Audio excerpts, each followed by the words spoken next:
کہ ہمارے ہاں نا آہستہ آہستہ غلطی تسلیم نہ کرنے کا رواج بڑا عروج پکڑا. ڈٹے ہوئے لوگ. سرکار نے فلاح انسانیت کے لیے جو دوسرا کام کیا نا وہ لوگوں کو احساس دلایا ہے کہ اگر غلطی ہو جائے تو تم نے بندوں کے سامنے اپنے آپ کو کلیئر نہیں کرنا, تم نے تو رب کے سامنے اپنے آپ کو کلیئر کرنا, اللہ کے سامنے تم نے بچنا ہے کہ میرا گناہ معاف. اور حضور احساس پیدا کرتے تھے. بخاری شریف میں قبیلہ غامدیہ کی اس عورت کا تذکرہ موجود ہے جو خود آئی تھی, کوئی گرفتار کر کے نہیں لایا, از خود آئی. احساس پیدا ہو گیا نا گناہ کا.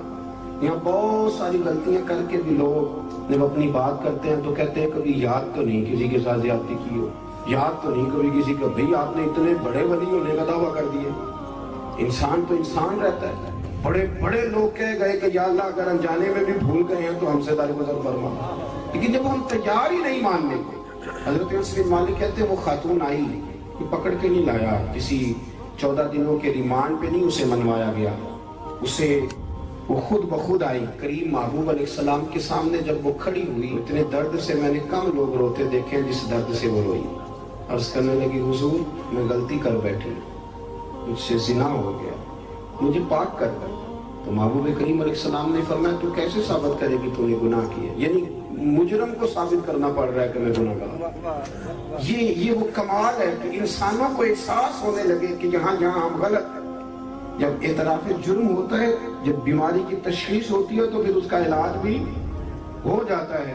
حضرت انس بن مالک کہتے ہیں وہ عرض کرنے لگی حضور میرے پیٹ میں ناجائز بچہ ہے. حضور نے فرمایا جا جب بچہ پیدا ہو تو پھر آنا. وہ 8 ماہ کے بعد آئی تو اس کی گود میں پھول سا بچہ تھا. حضور نے فرمایا واپس جا, جب روٹی کھانے لگ جائے تو پھر آنا. وہ 2 سال 2.25 سال دودھ پلاتی رہی. پھر جب آئی تو بچے کے ہاتھ میں روٹی کا ٹکڑا تھا. کریم محبوب صلی اللہ تعالی علیہ وسلم سے آ کے جب اس نے بات کی تو وہ درد سے روئی, کہنے لگی یا رسول اللہ 3 سال ہونے کو ہیں, میں نے گناہ کیا ہے, میں ساری رات سو نہیں پاتی.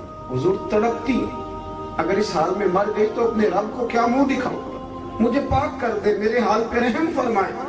محبوب کریم صلی اللہ علیہ وسلم نے بچہ ایک صحابی کو دیا, فرمایا بچوں کی طرح پالنا, اور کہا اسے لے جاؤ, پتھر مار مار کے اسے سنسار کر دو.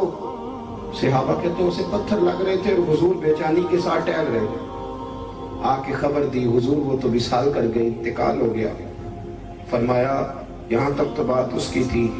حضرت انس بن مالک کہتے ہیں اب محبوب کریم نے صحابیات سے فرمایا اسے غسل دو, کفن پہناؤ, جنازہ تیار ہو جائے تو مجھے خبر کرنا. حضرت انس بن مالک کہتے ہیں غسل ہوا, کفن ہوا, جنازہ تیار ہوا تو حیران ہم تب ہوئے جب میرے محبوب نے فرمایا صفحے بناؤ, میں خود جنازہ پڑھاؤں, میں خود جنازہ پڑھاؤں. اور سرکار نے جنازہ پڑھایا تو ایک شخص کی زبان سے نکلا حضور اس ملعون کا معاذ اللہ جنازہ جس نے ناجائز بچہ جنا, اس کے لیے آپ دعا کر رہے ہیں, جنازہ پڑھا. حضور فرمانے لگے خاموش ہو جاؤ, تم نے گناہ دیکھا ہے اس کا احساس نہیں دیکھا, تم نے غلطی دیکھی ہے لیکن اس کی توبہ کا انداز نہیں دیکھا. اور صاحب کنز العمال نے یہ لفظ نقل کیے ہیں کہ کریم محبوب فرمانے لگے اس نے تو ایسی شاندار توبہ کی ہے کہ اگر میں اپنی ساری امت میں بانٹ دوں تو اللہ سب کی مغفرت کرے. احساس جب پیدا ہو جاتا ہے نا اپنے دل کے اندر کہ یہاں میں غلط ہوں. ان العبد اذا اعترف ثم تاب تاب اللہ علیہ او کما قال نبی صلی اللہ علیہ وسلم, رواہ مشکات. حضور نے فرمایا جب کوئی بندہ کہتا ہے نا اللہ میں بھول گیا اور پھر وہ توبہ کرتا ہے تو رب اس کی توبہ کو فوراً ہی قبول فرما لیتا ہے. پہلی بات یہ کہ عقائد کو مضبوط رکھیں, مضبوط عقائد. اور یہ جو آج کل ایک اور ماحول چل رہا ہے کو تھوڑا ادھر کو تھوڑا ادھر, عقائد وہی درست ہیں جن کی تشریح شیخ عبداللہ کے محدث دہلوی نے فرمائی. عقائد وہی درست ہیں جن کی بابت حضرت مجدد الفسانی لکھ گئے, اور ان سب کو اگر کھلا کر کے بیان کیا تو امام احمد رضا فاضل بریلوی نے بیان کیا. انہی بزرگوں کی باتوں کو کھول کر ہمارے سامنے رکھا. مضبوط عقائد کی زندگی گزارے.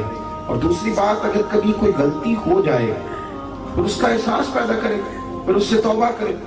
تیسری بات جو فلاح انسانیت کے لیے بڑی ضروری ہے وہ یہ ہے کہ تھوڑا احساس پیدا کریں دوسروں کا. میری زندگی میری ذات سے شروع ہوتی ہے, میری ذات سے.